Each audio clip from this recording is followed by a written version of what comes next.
Assalamualaikum warahmatullahi wabarakatuh. Bismillahirrahmanirrahim. Alhamdulillahilladzi arsala rasulahu bil huda wa dinil haqq liyudhhirahu 'ala dinihi wa kafa billahi shahida. Asyhadu an la ilaha illallah wahdahu la syarika lahu wa asyhadu anna sayyidana wa nabiyyana Muhammadan abduhu wa rasuluhu la nabiyya ba'dahu. Allahumma shalli wa sallim ala sayyidina Muhammadin wa ala alihi wa sahbihi ajma'in, amma ba'du. Yang saya hormati kita semua, bapak-bapak, ibu-ibu jamaah pengajian Masjid Istiqomah yang insyaallah memuliakan Allah Subhanahu wa taala.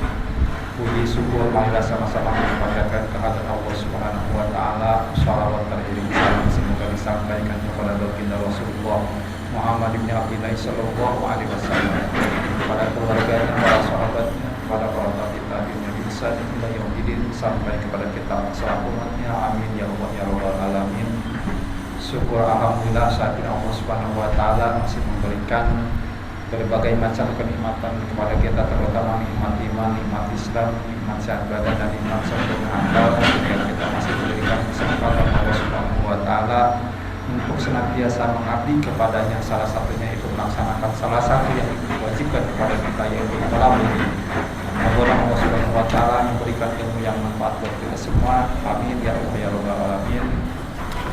Selanjutnya kajian ini kami silakan yang kajiannya kepadanya dengan segala hormat kami silakan. Assalamualaikum warahmatullahi wabarakatuh. Bismillahirrahmanirrahim. Assalamualaikum warahmatullahi wabarakatuh. Al-Fatihah. A'udzu billahi minasyaitonir rajim. Bismillahirrahmanirrahim. Alhamdulillahi rabbil alamin. Ar-Rahmanir Rahim. Maliki yaumiddin. Iyyaka na'budu wa iyyaka nasta'in. Ihdinas siratal mustaqim. Siratal ladzina an'amta 'alaihim ghairil maghdubi 'alaihim waladdallin.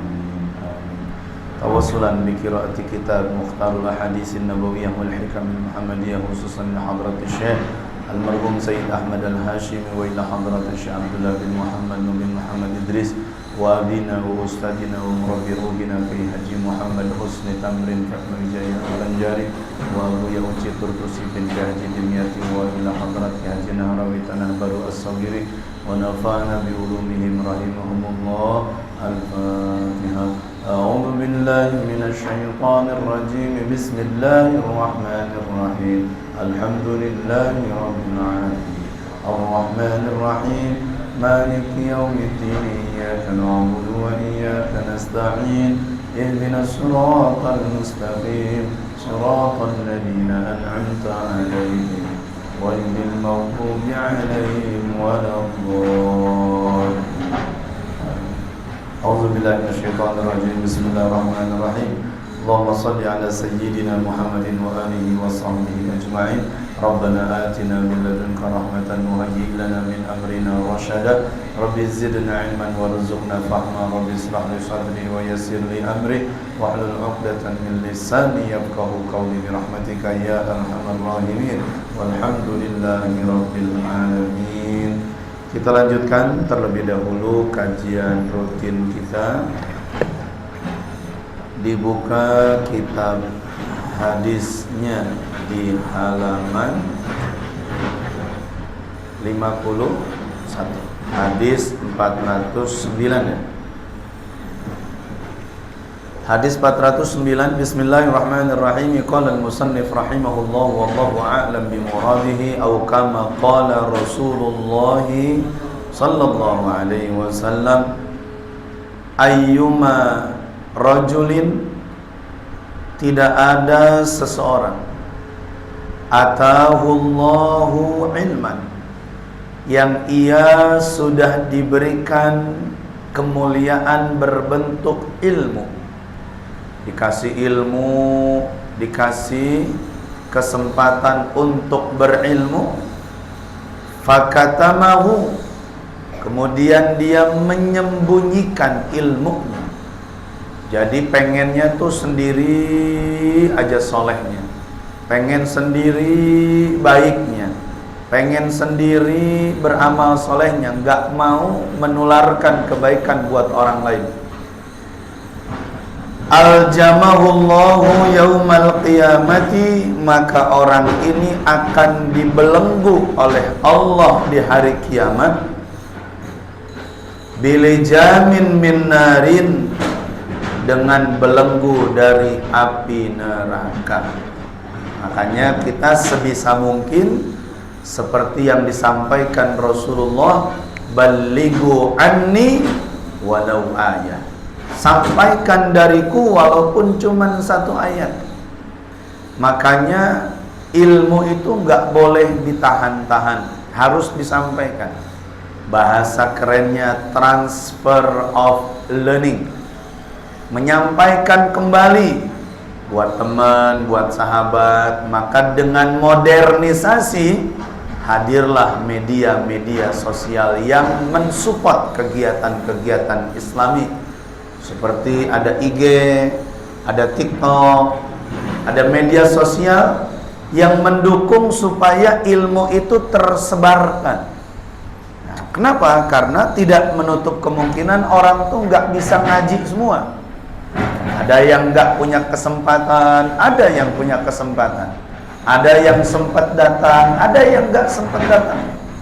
Maka Allah katakan dalam Al-Quran, infiru khifafan wa siqalan wajahidu bi amwalikum wa anfusikum. Pergilah kalian dalam keadaan santai ataupun dalam keadaan susah atau berat untuk mencari ilmunya Allah Subhanahu wa ta'ala. Nah, maka kita duduk di sini tiada lain buat nyari ilmu. Satu, menggugurkan kewajiban kita sebagaimana Rasul sabdakan, thalabul ilmi fariidhatun. Terus kan atuh manu kitu acan ge, innalillahi wa inna ilaihi. Thalabul ilmi fariidhatun ala kulli muslim. Bahwa menuntut ilmu itu hukumnya wajib. Lain wajib bisa, wajib nama nuntut ilmu. Wajib nama nyari, wajib nama mencari. Jadi nggak wajib bisa mah urusan Allah. Maka minimal datangnya kita tujuannya adalah untuk menggugurkan Yang kedua, liraf'idz dzambi, supaya dosa orang diampunkan. Karena Rasul sudah sabdakan, manin taqala liyata'allamal ilma ghufira lahu qabla ayyahtua. Setiap orang yang melangkahkan kakinya buat hadir ke majelis ilmu, Allah ampunkan dosanya sebelum kakinya melangkah. Beneran. Setiap langkah teteh, akang, ibu, bapak yang hadir ke majelis ini, naik tangga, turun tangga, hatta yarji'a, sampai pulang lagi, tuh dosanya diampuni sama Allah. Beneran. Cuman duduk doang. Bahkan Rasul katakan, julusuka sa'atan fi majlisil ilmi la tamassu qalaman wa la taktubu harfan. Setiap orang yang duduk di majelis ilmu, nggak nulis, nggak nyatet, nggak bawa pulpen, cuman liatin ustadz doang. Assalamualaikum.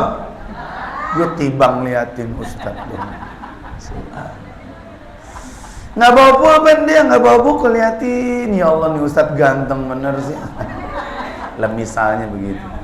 Subhan, apa kata Nabi?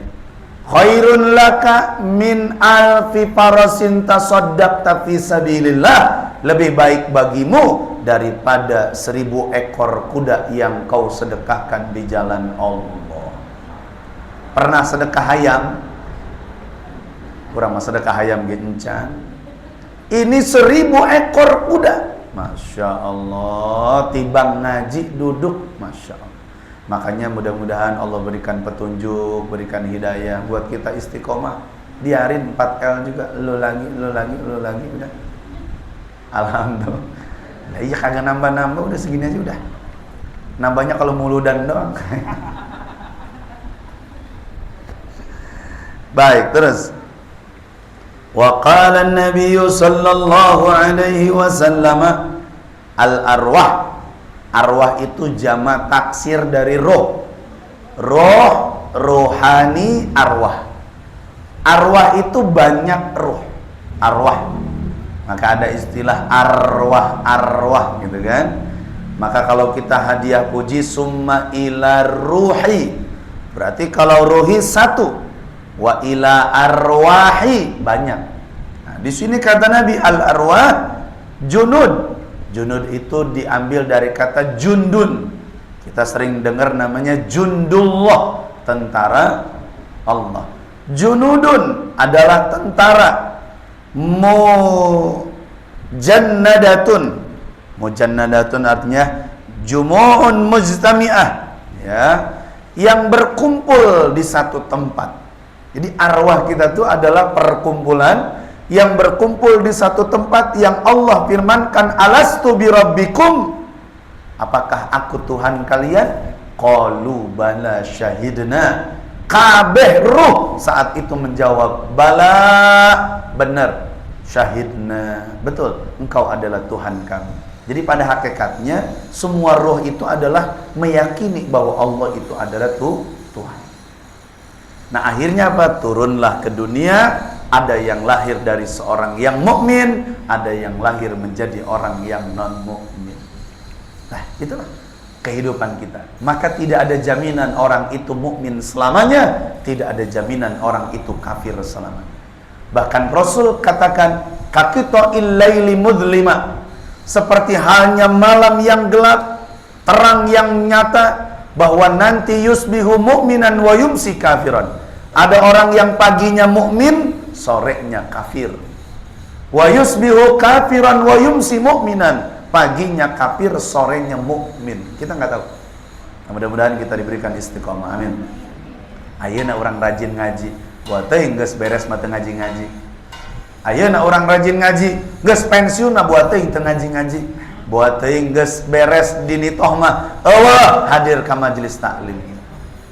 Nauzubillah min. Dalantaran mangpang mengpeng wae maka di nitoh ngaji.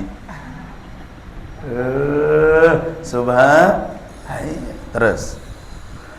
Fama ta'arafa minha, jika ruh itu seraya mengenal yang satu dengan yang lain. Ta'arafa itu artinya ta'aruf. Nah, ada istilah tuh dalam sosial kita namanya ta'arufan. Ta'aruf itu jangan salah persepsi. Ta'aruf itu adalah perkenalan yang menuju kepada pernikahan. Ta'aruf itu siapa? Yang ditekankan adalah keluarga dengan keluarga. Ya mah kadang-kadang ta'aruf tadi bawa hula ka puncak lain ta'aruf eta mah ngaranna test drive. Jadi ta'arufan itu kenalnya di rumah, ketahuan, dilihat, nongkrongnya ada. Itu namanya ta'aruf. Ustadz boleh nggak kita ta'aruf? Oh ya silakan ta'aruf. Ta'aruf lumpang kali itu sare di itu. Oh siapa? Ujung-ujungnya Ustadz saya nggak cocok kunaon, bau kelekna. Alhamdulillah min dzalik. Itu bukan ta'aruf namanya ya. Tak sanggup itu mah ya. Apa kata Nabi? Fama ta'arafa minha iktalafa. Kalau ruhnya saling mengenal, iktalafa, mulai merajut cinta. Jadi ruh itu akan selalu bersama. Makanya kita sekarang selalu berada di pengajian ini karena ruh kita selalu bersama dulu saat di alam azali. Bukan karena kita hebat, bukan karena kita jago, bukan karena kita bisa memanage waktu, tapi karena ruh kita memang sudah dipertemukan di alam azali. Jadi iktalafatarnya nyambung, deket, nggak mau lepas, nggak mau pergi, pengen selalu bersama, pengen bestie, ke kamar mandi duaan, rumah edan temannya. Nauzubillah min. Terus, wa ma tanakara minha, jika dulu ruhnya tanakaro teh sering bertengkar, sering ribut, sering beda pendapat, ikhtalafa, pasti bakal terjadi perselisihan. Jadi kalau ibu dengan teman selalu pasea ribut, adu omong, dan memang baheula di alam azalina nggak pernah bersama. Kalaupun bersama ngan gelut wae baheula ge di ditu. Tuh, Assalamualaikum. Nah, jadi ibu-ibu yang sekarang nih akur yang satu dengan yang lain. Karena memang dulu ruhnya bersatu. Pak Ujang dengan Pak Kosim, Bak Ipin Upin gak pernah ribut. Sebab karena memang rohnya selalu bersama. Fahri dengan Ipin selalu bersama. Masya Allah. Ya, Teh Nunu dengan Teh Kotak selalu bersama. Katanya hongarana katanya. Terus, nah itulah tentang roh. Nanti boleh tanya jawab. Wa qala an-nabiy sallallahu alaihi wasallam al-iktisadu fit tafaqquhi nisful ma'isyah wa tawaddudu ilan nasi nisful aqli wa husnus su'ali nisful ilmi. Al-iktisad, kata Nabi, al-iktisad, apa al-iktisad? Yaitu hidup hemat. Hidup apa? Jadi hidupnya hemat. Hemat ini bukan pelit, tapi al-aham indal muhim, memprioritaskan sesuatu di atas yang prioritas. Kalau bahasa sosial mah kebutuhan yang primer. Seperti zaman sekarang efisiensi. Kalau sekiranya nih karyawan gak efektif, diisomasi atau diisolasi atau diberhentiin. Itu namanya efisiensi. Lampu yang kira-kira gak kepake, matiin. Maka dalam kehidupan perekonomian, kata Nabi, al-iktisad, hidup dalam keadaan apa? Apa tadi? Hemat.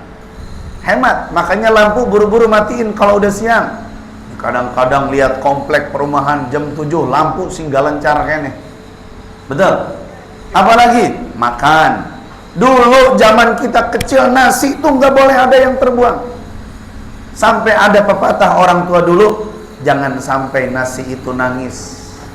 Ku nurut-nurut na orang kakolot, dimakan itu nasi. Nggak pernah ditanya kumaha ceurikna. Coba anak zaman sekarang yang Gen Z itu, makan sayang, nanti nasinya nangis. Emang nasi bisa nangis? Allah, ya kan?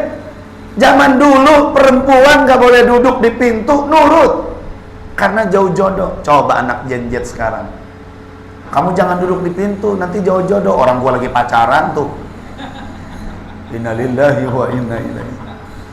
Lebih saja Gen Z mengembalikan tuh.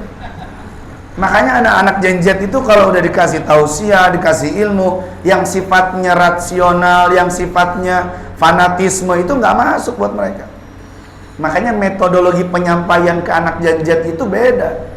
Saya ngajar ibu-ibu beda kalau saya lagi ceramah di depan Gen Z. Saya di depan anak-anak beda saat saya ceramah di depan orang dewasa. Saya ceramah di tempat karyawan beda dengan ibu-ibu pengajian.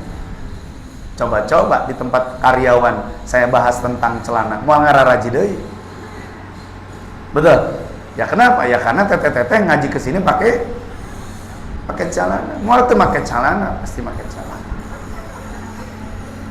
Insya. Jadi semuanya harus disampaikan sesuai dengan kadarnya, insya. Nah, begitupun juga dengan perekonomian. Ya udahlah, sesuai dengan kadarnya.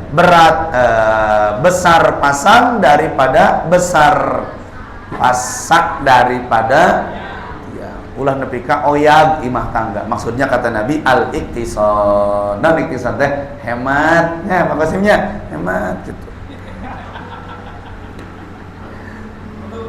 Iya benar. Kadang-kadang kan, masya Allah, itu kan menguras energi dan kantong kita. Betul nih. Fin nafaqati, dalam hal urusan nafkah. Ini khususnya para suami nih. Para suami urusan nafkah dihemat. Ya, sekiranya buat istri, buat teman, itu ada alokasi khusus. Buat orang tua, jangan gak ngasih. Orang tua tetap harus dikasih. Insya Allah. Makanya saya diajar bagaimana nafkah buat istri, buat anak, buat pesantren, buat sekolah, buat jajan, buat teman-teman. Itu ada. Buat kendaraan, jangan sampai polos bager teuing dibikeunnan kabeh ka pamajikan. Motor bensinan aing nginggal curug. Nah, jadi kudu ada. Ada iktisad. Iktisad itu artinya hemat, ya. Nisful ma'isyah kata Nabi adalah bagian cara memanage kehidupan. Tuh gaji yang ibu dan bapak akang teteh terima iktisad, hemat ditabung. Apalagi sekarang ada program nabung emas. Udah mulai belum? Nabung emas. Nah, jadi ada program aplikasi dari Bank BSI itu beli emas. Beli emas tuh gimana? Ya udah dari saldo ATM yang akang teteh punya langsung aja beli emas. Misalkan 100.000 dapatnya 0,025 gram. 100.000, nggak kerasa tuh. Beli lagi 200.000 besok, jadi 200.000, jadi berapa gram naik? Nanti tambah lagi 100, terus nanti lama-lama 10 gram. 10 gram sekarang bisa 20 juta. Nggak kerasa kan? Beneran, coba deh. Yuk, Assalamualaikum. Yuk kos mesti ngaruleung bararingung gitu nya. Bingung aing nabung ka mana cenanya. Ada nggak di sini? Udah ada? Beli emas? Hah? Apa? Nabung emas? Nabung emas gimana? Nah, ini ada juga metodologi yang kedua. Kemarin juga ada opsinya begitu. Jadi beli emas, dicicil tiap bulan. Kalau saya kurang menyarankan, karena itu jadi tanggung jawab. Jadi beban, jadi boga hutang. Etama. Ya. Kalau yang tadi kan on the spot aja. Kalau ada saldo beli, kalau nggak ada saldo nggak usah beli. Kapan aja itu mah. Ya mau belinya 100.000, 200.000 tergantung saldonya. Kalau yang tadi kan ibaratnya udah ada keterikatan dan pasti kalau misalkan deadline-nya nggak sesuai pasti ada denda. Nah, ada denda nggak? Misalkan nih tanggal jatuh temponya berapa? Misalkan tanggal jatuh temponya tanggal 20, ibu belum bayar. Nah, dari leasingnya atau dari banknya ada nggak denda keterlambatan? Tenyaho. Nah denda nah teh bunga ngaranna. Mata saya mah tersetuju umroh ge. Aya umroh bayar 6 juta bisa berangkat. Waduh eta mah. Oh Ustaz saya berangkat kok boga hutang. Nggak sesuai dengan konsep Islam bahwa umroh haji itu manis tato'a ilaihi sabila. Bagi yang mampu. Jadi kalau Anda menghutang buat umroh itu namanya belum mampu, sing palalinter orang. Insya ini kadang-kadang memaksakan diri hayang umroh, balik umroh ngalagel curug. Kunaon boga hutang. Harus teh. Mata ibu-ibu, bapak-bapak tekudu tergiur dengan ini bisa berangkat 5 juta. Oh. Nah, emas juga mangga. Itu mah kalau opsi yang tadi mangga kalau memang sanggup ya. Kalau yang nggak sanggup, opsi kedua yang meringankan apa? Punya saldo beli, nggak punya saldo, tong beli gitu. Nah, mereka dibeli atau saldo dah. Biarkan saja itu nanti emasnya tidak bergerak, tidak berubah, biarkan saja. Tinggal nanti tergantung kursnya. Gitu kan? Kalau harga jualnya kesekian, ya berarti sudah mahal. Maka investasi terbaik di akhir zaman adalah beli emas. Ya. Tong beli iPhone 16. Ayeuna geus aya deui iPhone 17. Hargana 50 juta. Dijual moal sakitu. Gitu nya. Insya terus. Wa tawaddudu ilan nas. Kata Nabi, tawaddud itu artinya berbelas kasih. Loba empatina, banyak care-nya, banyak perhatiannya ilan nas kepada manusia. Nisful akli, kata Nabi, itu adalah bagian dari kecerdasan akal seseorang. Jadi orang yang punya akalnya cerdas, pintar, empati, dia akan selalu merasakan apa yang dirasakan oleh orang lain. Berbagilah. Makan, kalau kita lagi makan, berbagi dengan orang yang belum makan. Insya Allah. Terus kita gandengnya, jadi orang teh kudu cocolohokan gitu. Geus maing capek cocolohokan gitu. Yang ketiga, wa husnu su'ali nisful ilmi. Bagusnya pertanyaan. Nah, jadi pertanyaan juga harus bagus. Ya. Jadi pertanyaan itu yang berbobot. Jangan hal-hal yang kecil, sepele, nggak ada harganya dalam tanda petik, sesuatu yang biasa ditanyakan deui. Ya, seperti jamaah tuh kalau mau umroh, kita lagi manasik nih. Udah manasik di hotel, manasik lagi di bandara, manasik lagi. Manasik itu artinya diajarkan bagaimana tata cara ibadah. Nanti udah nyampe Madinah, di manasik lagi. Itu di perjalanan nanya lagi. Nah, yang begini nih, itu bukan pertanyaan yang baik. Contoh misalkan, sering saya sampaikan ke jamaah, ibu-ibu dari saat manasik di Jakarta atau di Indonesia, pokoknya kalau orang ihram nggak boleh pakai sabun, nggak boleh pakai wangi-wangian, nggak boleh pakai parfum. Yang laki-laki nggak boleh pakai penutup kepala, yang perempuan kakinya harus tertutup, laki-laki harus terbuka. Hal-hal kecil itu diperjelaskan. Tekuduk dipertanyakan deui. Iya mah tiap detik meureunana eta nanya. Ustaz, nanti kalau habis makan boleh cuci tangan, tah yang ngajawab aing. Atuh geus di bejaan, nanya deui. Ustaz boleh enggak sikat gigi? Astagfirullahaladzim. Di Indonesia kan geus di bejaan, masih aja nanya. Makanya kata Rasul, kata ulama, kasratus su'al, orang yang banyak nanya min fitnati Bani Israel, adalah salah satu kelakuan orang Bani Israel. Tuh nanya mulu sama Nabi Yahya, nanya lagi. Sampai pertanyaannya tuh nggak rasional gitu. Bisa nggak kalau sapi keluar dari gunung dikeluarkan ku Nabi Yahya? Bisa nggak kalau warnanya yang kuning keluarkan ku Nabi Yahya? Bisa nggak warnanya merah keluarkan ku Nabi Yahya? Bisa nggak sih kalau sapinya tuh dalam satu sapi warnanya banyak? Kan teu eling jelema gitu. Nah, itu Bani Israel. Nah, makanya kata Nabi, husnus su'al, pertanyaan yang baik itu adalah nisful ilmi, bagian daripada ilmu. Makanya pertanyaan itu ya minimal adalah pertanyaan yang memotivasi diri, menambah keilmuan dan edukasi kita di dalam bermuamalah, insya Allah. Baik, yuk kita lihat pertanyaannya. Ada? Oh ya, langsung mic-nya. Kita masuk sesi tanya jawab singkat ya. Terima kasih Pak Ustaz. Assalamualaikum warahmatullahi wabarakatuh. Waalaikumsalam.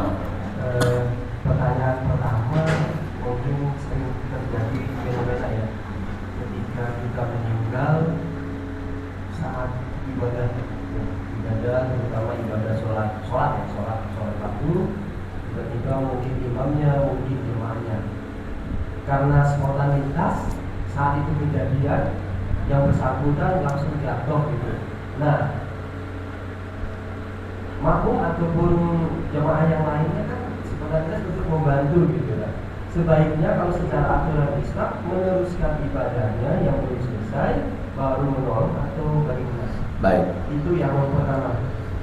Yang kedua, kita ini semuanya kan beberapa minggu yang lalu Pak Ustaz sampaikan kan sama ya. Apa? Mati. Iya, mati gitu. Ada 3 rahasia yang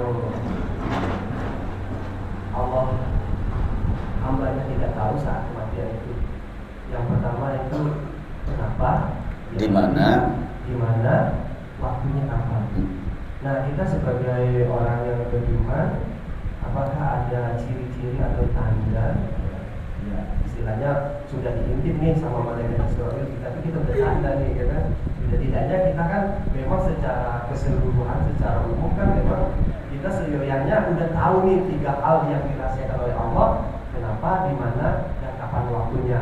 Yaitu harus selalu berbuat baik. Nah, tetapi tidak-tidaknya kan ada sinyal lagi gitu yang orangnya begitu. Oh, sepertinya saya udah diintai nih gitu misalnya. Begitu. Mohon maaf ya. Jadi, baik. Untuk Ibu yang untuk pelajaran dulu kita semuanya. Terima kasih Pak Ustaz. Masya Allah.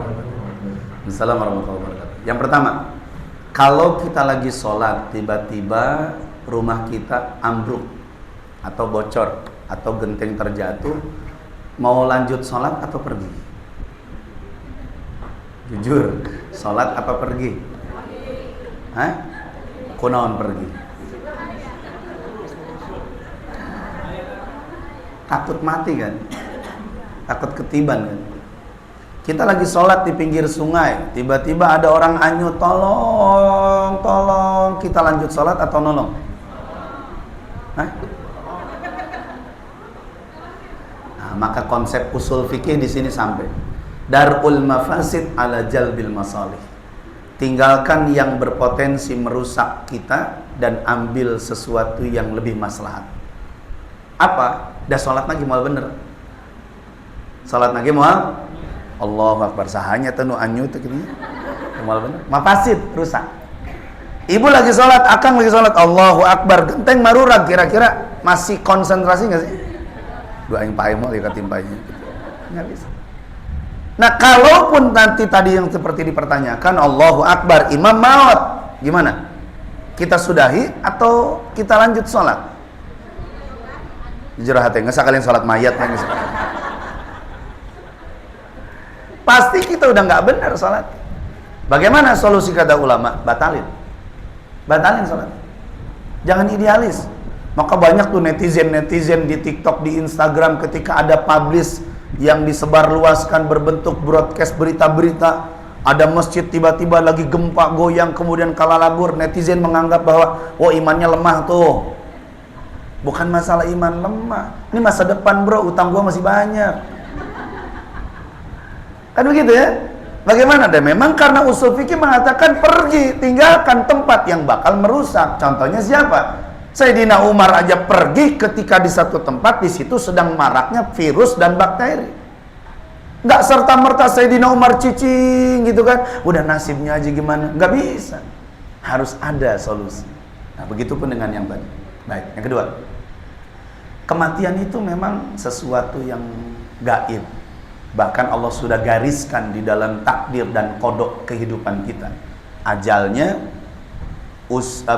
rizkinya, senang dan bahagianya, atau celaka dan musibahnya. Itu semua sudah ditulis. Maka Rasul katakan la yaruddul qada illa biddu'a. Tidak akan mampu merubah ketentuan yang Allah sudah tetapkan kecuali dengan doa. Makanya Rasul mengajarkan Allahumma tawwil umri wa sahih jasadi wa dihajati. Ya Allah, panjangkan umurku. Bukan berarti kita tahu bahwa umur kita pendek, enggak. Tapi kita terus berharap, ya Allah, panjangkan umurku. Walaupun realitanya kita enggak tahu. Karena kematian seseorang itu tidak akan pernah ada yang tahu. Nah, cuman ulama menggambarkan ada namanya alamatil maut, tanda-tanda kematian. Di antaranya adalah asyaibah. Apa syaibah? Penuaan diri. Assalamualaikum. Jadi kalau kita bercermin, uban udah banyak, ingat berarti kematian sudah mendekat. Gigi nges barareak, ingat berarti kematian sudah dekat. Lutut nyeri wae naik tangga, kematian udah dekat. Iya. Ya walaupun kita nggak tahu mati itu kapan, kan nggak ada yang tahu. Cuman Rasul katakan ada tanda-tandanya.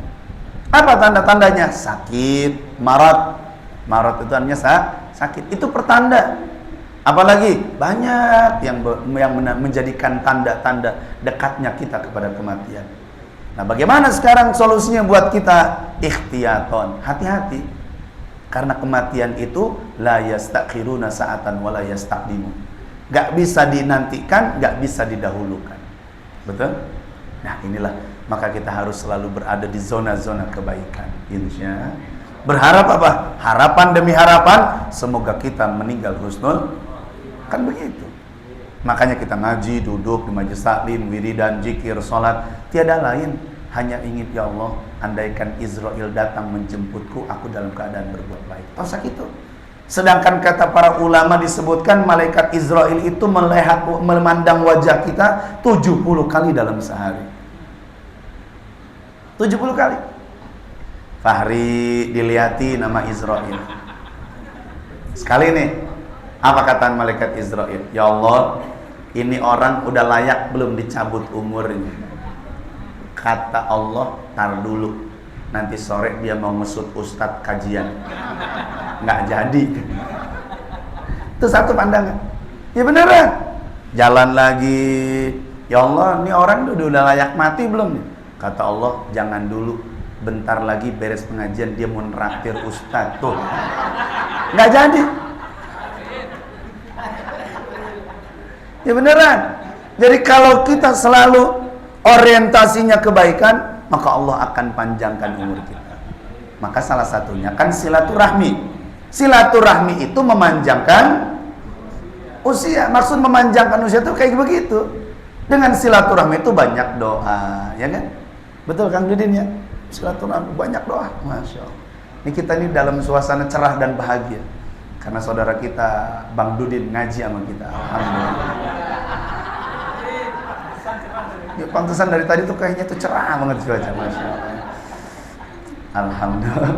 Ya, mudah-mudahan beliau istiqomah. Amin. Dan insya Allah kalau mau jalan-jalan gampang, beliau tinggal bawa mobil ya. Gitu. Baik, ada lagi pertanyaan dari yang lain mungkin? Ya, Assalamualaikum warahmatullahi wabarakatuh. Waalaikumsalam warahmatullahi. Ini masa tentang yang tadi tawasul. Kalau tawasul itu mengutamakan yang masih hidup apa yang tadi yang sudah meninggal. Itu aja. Ya. Khusus bab tawasul dibahas oleh Abu Yasaid Alwi Al-Maliki di dalam kitabnya Mafahim Yujabu Antusohah. Beliau mengatakan tawasul itu bisa kepada orang yang hidup ataupun kepada orang yang sudah tidak hidup. Kadang orang tuh persepsi tawasul itu sama yang hidup aja, ya kan? Sama yang hidup. Misal kita datang sama orang, tolong dong bantuin tuh tawasul namanya. Tawasul tuh bahasa kerennya mah perantara, ya perantara. Tolong dong masukin nih anak saya nih ke pesantren atau ke sekolah nih. Tolong nih masukin nih anak saya nih ke CV ini, ke PT ini nih biar masuk, tuh namanya tawasul. Atau kita di rumah pesen GoFood misalkan, itu tawasulnya drivernya. Itu namanya tawasul. Tawasul itu dalam arti kata menyampaikan, ya, menjembatani. Nah, itu tawasul. Nah, ini menjadi sebuah perdebatan panjang antara kelompok ahlus sunnah wal jamaah dengan kelompok yang tidak ahlus sunnah wal jamaah, khususnya dalam bicara konteks tawasul. Karena mereka nggak setuju, sampai kiamat pun mereka nggak akan setuju yang namanya tawasul. Contoh, kenapa Nabi Muhammad ditawasulin? Karena Nabi Muhammad sudah meninggal. Kenapa kita tawasul sama orang-orang soleh yang kita ziarahi? Apa fungsinya? Mereka tuh nggak bisa ngapa-ngapain, ya kan? Mereka tuh tertidur, bahkan di dalam kuburnya aja repot, apalagi ngurusin kita. Nah kalau tawasul sama yang hidup, kita masih bisa maklumin. Orang yang hidup bisa bantu. Tapi kalau orang yang di dalam kubur, apa yang mereka bisa bantu? Itulah perbedaan antara ahlus sunnah wal jamaah. Kalau kita ahlus sunnah wal jamaah meyakini bahwa tawasul itu dianjurkan. Kenapa? Contoh, kalau tidak ada tawasul di dalam kitab disebutkan Fawaidul Mukhtar, Nabi Adam itu nggak akan tawasul sama Nabi Muhammad. Saya tanya, Nabi Muhammadnya udah hidup belum? Belum. Jauh kurun Nabi Muhammad dengan Nabi Adam. Tapi saat Nabi Adam Allah turunkan di kota Sri Lanka, India, Nabi Adam tuh terus sujud sama Allah sambil berdoa, Allahumma bihaqqi Muhammadin ighfir dzambi. Ya Allah, aku tawasul dengan nama kebaikan dan kebenaran Muhammad, ampunkan dosa saya. Tuh, Nabi Adam tawasul. Ya kan? Sehingga malaikat Jibril pun bertanya, ya Adam, lima qara'ta Muhammada? Kenapa kau sebut-sebut kata Muhammad? Padahal kau tidak pernah berjumpa dengan Muhammad. Mundzu fil jannati ra'aitu umudan fil arsi maktuban la ilaha illallah Muhammadur. Dulu saat saya di surga, kata Nabi Adam, saya lihat tuh di tiang-tiang pintu surga, semua tulisannya la ilaha illallah Muhammad. Oleh karena itu aku berasumsi bahwa tidak ada nama yang bersanding dengan nama Allah kecuali Dia adalah orang yang terhebat di alam semesta. Akhirnya apa? Gara-gara itulah Nabi Adam dimaafkan oleh Allah Subhanahu wa taala.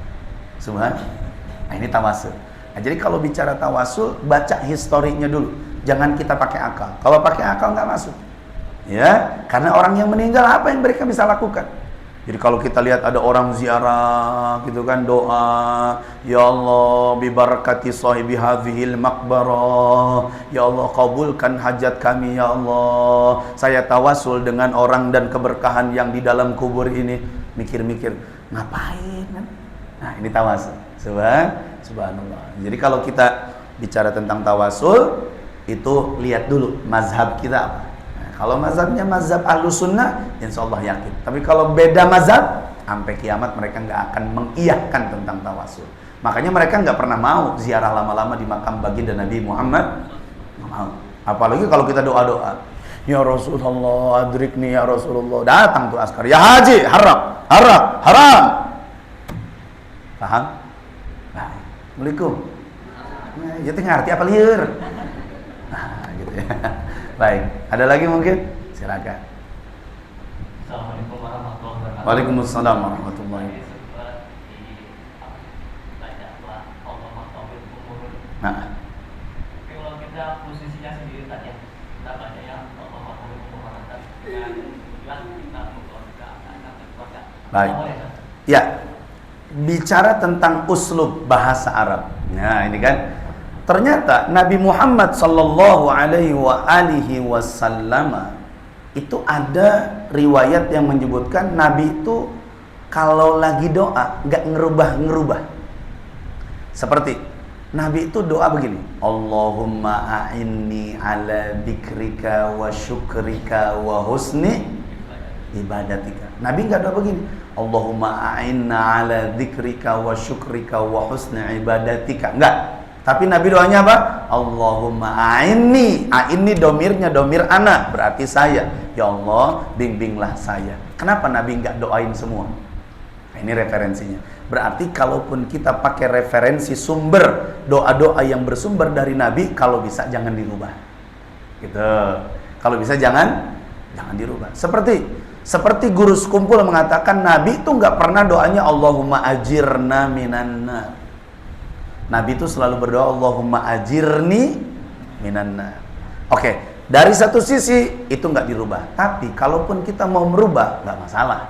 Misalkan kita rubah menjadi Allahumma ajirna dengan asumsi dan persepsi kita bahwa saya nggak mau doa buat sendiri doang. Saya pengen bawa anak, keluarga, istri, teman, sahabat biar masuk ke dalam domir nahnu. Nahnu itu adalah kami semua. Ya Allah, ajirna.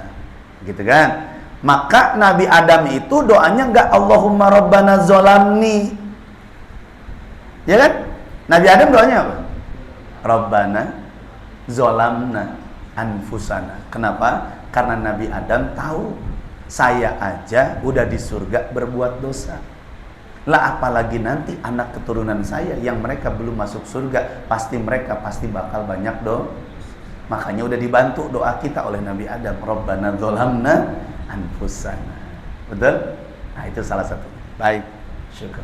Ada lagi? Akhwat? Hari ini nggak ada masalah ya perempuan ya, kelihatan. Ya. Oh, ada catatan. Oh ya, lupa ya, ada catatan ya, ada catatan. Sudah di box ya. Kalau perempuan memang pemalu kalau buat bertanya ya. Singkat. Assalamualaikum warahmatullahi wabarakatuh. Waalaikumsalam. Saya mau ikut berjamaah sholat isya misalnya, tapi pas saya sudah masuk masjid ternyata imam dan makmum sudah masuk ke bagian ruku. Apakah itu termasuk makmum masbuk? Yang kedua, mulai dari mana saya harus ikut berjamaahnya dan bagaimana niat sholatnya? Kemudian yang ketiga, bagaimana tata cara sholatnya? Baik. Yang pertama, kalau kita lihat imam dan jamaah masih berada di posisi ruku, karena salah satu makmum itu kan ada dua, ada makmum muafik, ada makmum masbuk. Makmum muafik adalah makmum yang berada di posisi makmum dari awal takbiratul ihram. Itu namanya muafik. Jadi saat imam Allahu Akbar, makmum Allahu Akbar. Itu namanya makmum muafik. Tapi kalau makmum masbuk adalah makmum yang tertinggal rukun. Rukun apa? Rukun fi'li, yaitu namanya ruku. Nah, jadi kalau ruku imam, ruku makmum yang lain masih ruku, bagaimana kata Nabi? Fama adraktum fasalli. Ketika kita lihat itu imam, salatlah. Gitu. Imam lagi ruku, ya langsung ruku. Niatnya bagaimana? Kita gabungkan. Usolli fardhal maghribi salasa raka'atin mustaqbilal kiblati, atau usalli fardal isya'i arba raka'atin mustaqbilal kiblati adaan ma'muman lillahi ta'ala, atau nggak usah sempurna. Nah, jadi karena kan niat itu adalah al-qasdu wa ta'yin, ya. Ada yang namanya niat yaitu usolli, kemudian ta'yin menyebutkan namanya. Kalau makmum tambah jadi makmuman. Nah, jadi kalau kita melihat imam dan makmum sedang dalam ruku, langsung aja usolli fardhul isya'i makmuman, nggak usah pakai arba'a raka'atin, itu hukumnya sunat. Mustaqbilal kiblati hukumnya sunnat, gitu ya. Cukup dengan usolli fardhul maghribi atau usolli fardhul isya'i makmuman. Allahu akbar, langsung ruku, tekudu iftitah heula. Allahu akbar kabira walhamdulillahi katsira wa subhanallahi bukratan wa asila atau beak manten. Nah, kalau misalkan dia dapat rukuknya imam, patokannya imam aja ya, nggak usah makmum. Kalau kita dapat patokannya ruku imam, berarti lengkap sholat kita 4 rakaat. Lengkap rakaat kita. Tapi kalau imam sudah iktidal, kemudian kita nggak dapat rukunya imam, jangan maksain. Ini kadang-kadang maksain ruku dulu, ya baru bangun, nggak dapat. Kenapa? Karena dia sudah kehilangan satu rukun fi'li, rukun perbuatan tadi. Nah, maka dia tetap berdiri saja. Nanti saat imam salam di akhir sholatnya, dia bangun lagi untuk menyempurnakan satu rakaat. Gitu ya. Fahimtum? Insyaallah. Berarti 4 rakaat. Ada lagi? Yang pertama, dalam Islam itu kan tidak boleh mengambil makanan memakai tangan kiri. Bagaimana dengan orang yang tangan tidak? Iya. Yang kedua, sebenarnya guna-guna dalam Islam itu ada atau tidak ya? Soalnya saya pernah mendengar ada orang yang meninggal karena diguna-guna. Baik. Tangan kanan, tangan kiri, tergantung memang kudratnya dia. Kalau memang dia kidal, ya mau gimana lagi? Kalau memang dia bisanya pakai kiri, ya lakukan dengan kirinya. Tapi kalau misalkan bisa dirubah dengan cara edukasi dan pembelajaran, ya dirubah ke kanan, nggak ada masalah. Daruriyat. Ya. Yang nggak boleh itu kalau disengaja.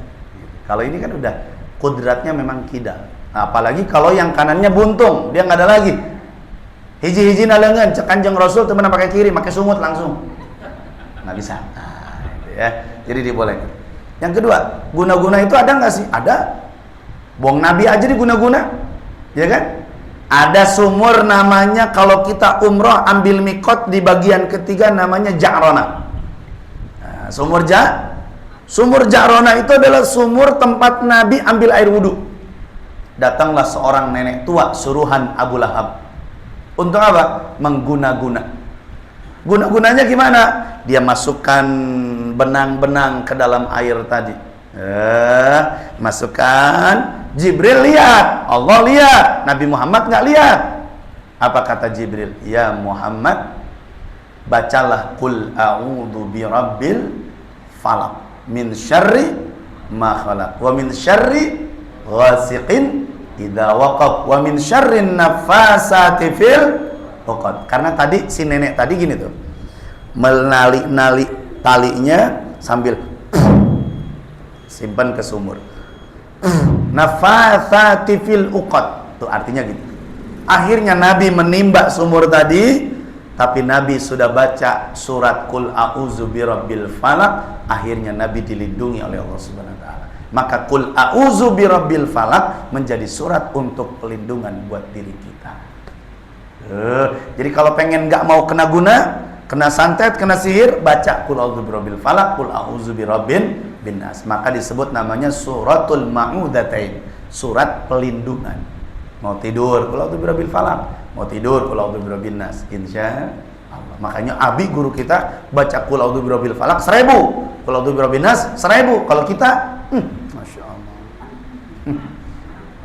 Nah, baca bagus, alhamdulillah. Mudah-mudahan manfaat dan barakah, mudah-mudahan Allah berikan istiqamah. Bismillahirrahmanirrahim. Allahumma shalli ala sayyidina Muhammadin wa alihi wa sahbihi ajma'in. Allahumma rzuqna husnal khatimah. Sallallahu ala Muhammad walhamdulillahi rabbil alamin. Subhanakallahumma bihamdika asyhadu an la ilaha illa anta astaghfiruka wa atubu ilaik. Assalamualaikum warahmatullahi wabarakatuh.